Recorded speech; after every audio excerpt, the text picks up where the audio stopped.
ఇందిరమ్మ ఇళ్ళ గ్యారంటీ పథక ప్రారంభోత్సవ కార్యక్రమానికి చేస్తున్నటువంటి గౌరవనీయులు పెద్దలు తెలంగాణ రాష్ట్ర ఆర్థిక ఉపాధి కల్పన మైనింగ్ కర్మాగార శాఖ మంత్రివర్యులు గౌరవనీయులు పెద్దలు శ్రీ గడ్డం వివేక్ స్వాగతం శుభస్వాగతం.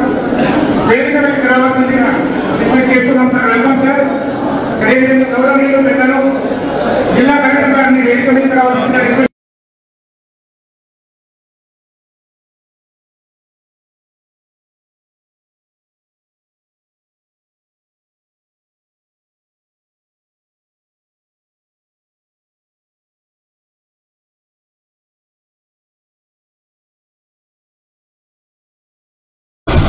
జరగండి, మీరు జరగండి. మంచి వచ్చింది కదా సార్, అందరి కళ్ళు నిండిగానే ఉంది. కొన్ని దృష్టి ఆపోజిషన్ వాళ్ళ దృష్టి కదా, మంచి పరివర్తనలు మీరు ఇంకా బాగా ఉన్నత స్థానంలో ఉండాలని sir.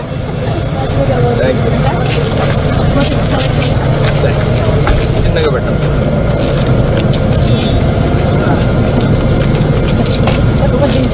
అడిగేస్తాడు, బండిలేస్తాడు.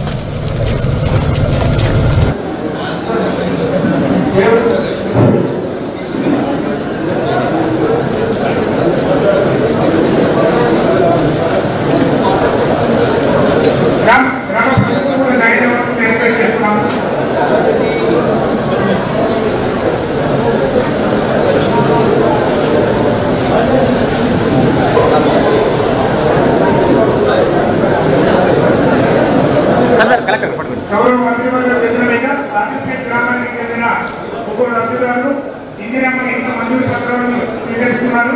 Sir thank you sir. అదేవిధంగా గౌరవనీయులు thank you sir. Thank you very much. అన్నూరుపేట మార్నింగ్ జ్యోతి జిల్లా భూమక్క పెళ్లి ఉమాలక్క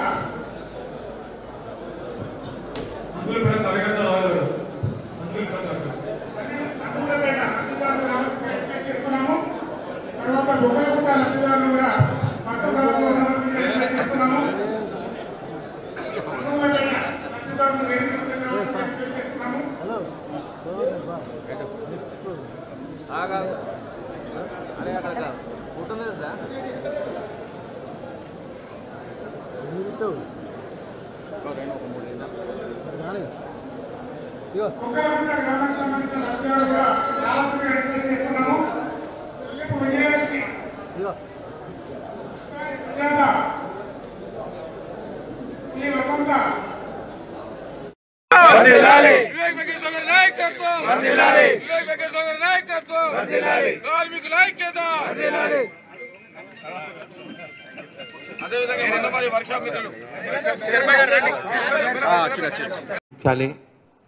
కాంగ్రెస్ పార్టీ గెలిచినప్పుడు మాకు ఇంతకుముందు కాంగ్రెస్ అధికారంలో ఉన్నప్పుడు ఎట్లయితే ఇందిరమ్మ ఇల్లులు వచ్చినాయో మళ్ళా ఇందిరమ్మ ఇల్లులు వస్తాయి అని చెప్పి మీరందరూ కూడా పెద్ద మెజారిటీతో నన్ను గెలిపించడం జరిగింది. మీరందరూ తెలంగాణ వచ్చిన తర్వాత అరే మన భవిష్యత్తు బాగుంటుంది, మనందరికీ డబుల్ బెడ్రూమ్ ఇల్లు వస్తుంది, కేసీఆర్ గారు చెప్పిండ్రు అల్లునికి ఒక రూము, కూరగాయలు చేసుకోనికే కొంచెం జాగా, ఇవన్నీ కూడా ఆయన మనకు కళ్ళలో చూపించండు. కానీ ఎక్కడ కూడా మనకు డబుల్ బెడ్రూమ్ ఇల్లు కట్టలే. ఇక్కడ గ్రామాల్లో మనకైతే డబుల్ బెడ్రూమ్ ఇల్లు కట్టలే, కానీ ఆయననైతే 100 పడకల ప్రగతి భవన్ కట్టుకున్నాడు. అంతేగాక మన గౌరవంలో 100 ఎకరాలలో ఫామ్ హౌస్ కట్టుకున్నాడు. ఆయనకొకటి, ఆయన కొడుకుకొకటి, ఒక అల్లునికి ఒకటి, బిడ్డకొకటి. కానీ ప్రజల గురించి ఆలోచించారు. మా ప్రజలు కూడా వారికి ఇల్లు ఇస్తాను నేను మాట ఇచ్చిన, ఎట్లనైనా కట్టాలని ఆయన ఆలోచన లేకుండే. ఎందుకంటే ఆయన ఆలోచన ఏముండే, ఎక్కడైతే కమిషన్లు వస్తాయో, ఎక్కడైతే పైసలు ప్రాజెక్టులో ఆయనకు పైసలు వస్తాయో ఆ ప్రాజెక్టులే ఆయన దృష్టి పెట్టాడు. అట్లనే కాళేశ్వరం ప్రాజెక్ట్ ఒకటి, కాళేశ్వరం ప్రాజెక్ట్ పెడితే నాకు కమిషన్లు వస్తాయని మీ అందరికి తెలిసిన విషయమే. అప్పుడు కాకా వెంకటస్వామి గారు ఉన్నప్పుడు ప్రాణహిత చేవల్ల ఈ ప్రాజెక్టు స్థాపించి మన ఈ ప్రాంతానికి 55 ఎకరాలు, మన చెన్నూరు నియోజకవర్గంలో 55,000 ఎకరాలకు నీళ్ళు వచ్చే ప్రాజెక్ట్ని ఆపి దాంట్లో 11,000 కోట్ల రూపాయలు ఆల్రెడీ ఖర్చు పెట్టింది. 33,000 కోట్లలో అంటే కేవలం 22,000 కోట్లు ఖర్చు పెడితే ఆ ప్రాజెక్ట్ పూర్తిగా అయ్యేది. కానీ ఆ నీళ్లు ఆ ప్రాజెక్ట్ తీసుకెళ్లి కాళేశ్వరంలో కట్టి 1,00,000 కోట్ల రూపాయలు, 1,00,000 కోట్ల రూపాయలు మన ప్రజల సొమ్ముని దహనం చేసాడు. ఈ 2 సంవత్సరాలు ఆ ప్రాజెక్ట్ కూడా ఎట్లా కట్టిండు, ఆ కాంట్రాక్టర్నేమో ప్రపంచంలోనే ధనికుడు చేసిండు మెగా కృష్ణారెడ్డి. కానీ ప్రజలకు ఏదైతే డబుల్ బెడ్రూమ్ ఇల్లు కట్టొచ్చో దాని మీద దృష్టి చూపించలే కేసీఆర్. ఆ ప్రాజెక్ట్ కట్టడం వలన కూలిపోయింది. 2 సంవత్సరాలు నీళ్లు రాలే. మళ్ళీ కూడా ఈ రాష్ట్రంలో మనం ఈ 2 సంవత్సరాలలో 70% కన్నా ఎక్కువ ప్రొడక్టివిటీ మన తెలంగాణ రాష్ట్రంలో జరిగింది. అంటే ఆ ప్రాజెక్ట్ అవసరం లేదన్నమాట కదా. ఆ ప్రాజెక్ట్ నుంచి ఒక్క బొట్టు నీళ్ళు రాకుండా కూడా మనం 70% ఎక్కువ పంట పండించడం జరిగింది. అంటే ఇట్లా ఏదైతే రాష్ట్రంలో 60,000 కోట్ల అప్పుడు నేను 8 లక్షల కోట్ల రూపాయలు నియోజకవర్గము, బెల్లంపల్లి నియోజకవర్గము, ఇంకా 20 నియోజకవర్గాలన్నీ కూడా సింగరేణి సంస్థ మీద ఆధారపడి ఉంటుంది. సింగరేణి సంస్థ మంచి నడిచినప్పుడు కార్మికులు మంచిగా ఉంటారు, వాళ్ళకి బోనస్ వస్తుంది, ఖర్చు పెట్టుకుంటారు. ఒక ఎకనామిక్ యాక్టివిటీ సింగరేణి సంస్థ వలన ఉంటుంది. అంతేగాక నేను ఎమ్మెల్యే అయిన తర్వాత సుమారు 100 కోట్ల రూపాయలు మన చెన్నూరు నియోజకవర్గంలో ఖర్చు పెట్టడం జరిగింది. ఈ నిధులన్నీ కూడా ఎక్కడి నుంచి వచ్చినాయి? ఈ నిధులన్నీ కూడా మన సింగరేణి సంస్థ ద్వారా డిఎంఎఫ్టి సిఎస్ఆర్ ఫండ్స్ నుంచి రావడం. అంటే మన భవిష్యత్తు, మన ఈ కాన్స్టిట్యుయెన్సీస్ భవిష్యత్తు అంతా కూడా సింగరేణి సంస్థ మీద ఆధారపడి ఉంటుంది. మనం కూడా సింగరేణి సంస్థను కాపాడుకునే అవసరం ఉన్నది. సింగరేణి సంస్థకు మనము ఎట్లా కాంట్రిబ్యూట్ చేయాలి, ఎట్లా కార్మికుల సంతోషం చూడాలని చెప్పి ఇప్పుడే సీతారామయ్య గారు చాలా చక్కగా చెప్పినారు. నా పక్కన కూర్చున్న వెంకట్రావు గారు కూడా అన్నారు, సొంతింటి కళ. మనమందరం కూడా ఎలక్షన్ క్యాంపెయిన్ లో సింగరేణి కార్మికులకు అందరికీ కూడా మాట ఇవ్వడం జరిగింది. డెఫినెట్లీ ఇప్పుడు మంత్రివర్యులు అయిన తర్వాత నా పైన కూడా ఒక పెద్ద బాధ్యత ఉంది ఈ సమస్యను. ఎందుకంటే ఎప్పుడు కూడా నాకు అడిగినప్పుడు, మొన్న అడిగినారు, మీరు కార్మిక శాఖ మంత్రి అయిన తర్వాత, మంత్రివర్యులు అయిన తర్వాత చెన్నూరు నియోజకవర్గంలో ఏం ఆలోచిస్తారు, ఏం చేస్తారని చెప్పి నాకు ప్రెస్ వాళ్ళు అడగడం జరిగింది. నేను 2 విషయాలు చెప్పినాను.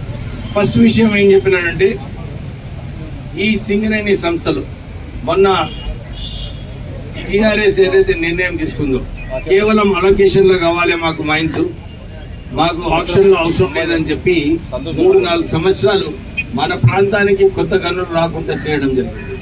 కొత్త గనులు రాలేదంటే కొత్త ఉద్యోగాలు రాలేదు. అసలు డిఫరెన్స్ వాళ్ళు అర్థం చేసుకోలేదు టీఆర్ఎస్ వాళ్ళు. వాళ్ళేమో పార్లమెంట్ లో యాక్ట్ పాస్ చేసినారు, అన్ని కొత్త గనులన్నీ కూడా ఆక్షన్ లో పోవాలని చెప్పి. కానీ మనకు అలాట్మెంట్ కావాలి. కానీ సింగరేణి సంస్థలేమో ఒరిస్సాలో అక్కడ పోయి 25 మిలియన్ టన్నులకు ఆక్షన్ లో తీసుకోవడం జరిగింది. ఇప్పుడు దీనిలో లాభం ఎవరు పొందినారు? ఒరిస్సా వాళ్ళు పొందినారు. ఎందుకంటే ఉద్యోగాలు ఎక్కడ వస్తున్నాయి? ఒరిస్సాలో వస్తున్నాయి. అసలు ఉద్యోగాలు రావాలి ఎక్కడ? మన దగ్గర రావాలి. మన దగ్గర గనులు ఉన్నాయి. ఎందుకంటే ప్రాఫిటబిలిటీ వైజ్ చూసుకున్నా గానీ ఈ అలాట్మెంట్ లో కేవలము 14% పన్ను కట్టాల్సి వస్తుంది సెంట్రల్ గవర్నమెంట్. ఆక్షన్ లో కట్టేది అవసరం ఉండదు. కేవలం 10% బెనిఫిట్ వస్తుంది. మనం అందరం కూడా కలిసి ఈ సింగరేణి ప్రాంతంలో మనము ఎక్కువ ఉద్యోగాలు తెచ్చుకునే అవసరం లేదు. మనము కొత్త గనులు వచ్చే అవసరం లేదు. లేకపోతే మందమరి, ఆర్కేపీ ఇవన్నీ కూడా ఖాళీ అయిపోతాయి సీతారామయ్య గారు, కొత్త గనులు రాకుండా. అయితే కొత్త గనులు రావాలంటే కేంద్రం ఏదైతే నిర్ణయం తీసుకుందో, దీంట్లో రాష్ట్ర ప్రభుత్వం నిర్ణయం ఏం లేదు, కేంద్రమే నిర్ణయం తీసుకోవడం జరిగింది. మనము కొత్త గనులు తీసుకురావాలి, ఇక్కడ కొత్త ఉద్యోగాలు కల్పించాలి. ఈ ప్రాంతంలో ఒక స్ట్రాంగ్ ఎకనామిక్ యాక్టివిటీ కూడా చేపించే అవసరం ఉంది. ఇవన్నీ అయినప్పుడు సింగరేణి కార్మికులకు యాజమాన్యం కూడా చూసుకునే అవసరం ఉన్నది. ఏదైతే మాట ఇచ్చిండ్రో 2 గంటల భూమి ఇప్పించడము, వారు సొంత ఇల్లు కోసము. ఇప్పుడే సీతారామయ్య గారు మంచి సజెషన్ ఇచ్చారు, సార్ 10 లక్షలు సరిపోవు, దాన్ని కూడా పెంచాలని చెప్పి వారు చెప్పారు.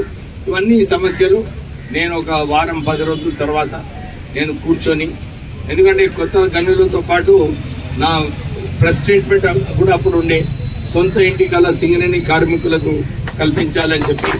సో ఈ 2 విషయాలు కూడా ముఖ్యమంత్రి గారితో మాట్లాడి ఒక కార్యాచరణ తీసుకొని ఎట్లా సింగరేణి సంస్థకు ఇంకా పెంచాలి. ఎందుకంటే 72 మిలియన్ టన్నుల ప్రొడక్షన్ ఉంది ఇప్పుడు. ఈ రోజు కొన్ని గనులు మూత పోయే అవకాశాలు ఉన్నాయి.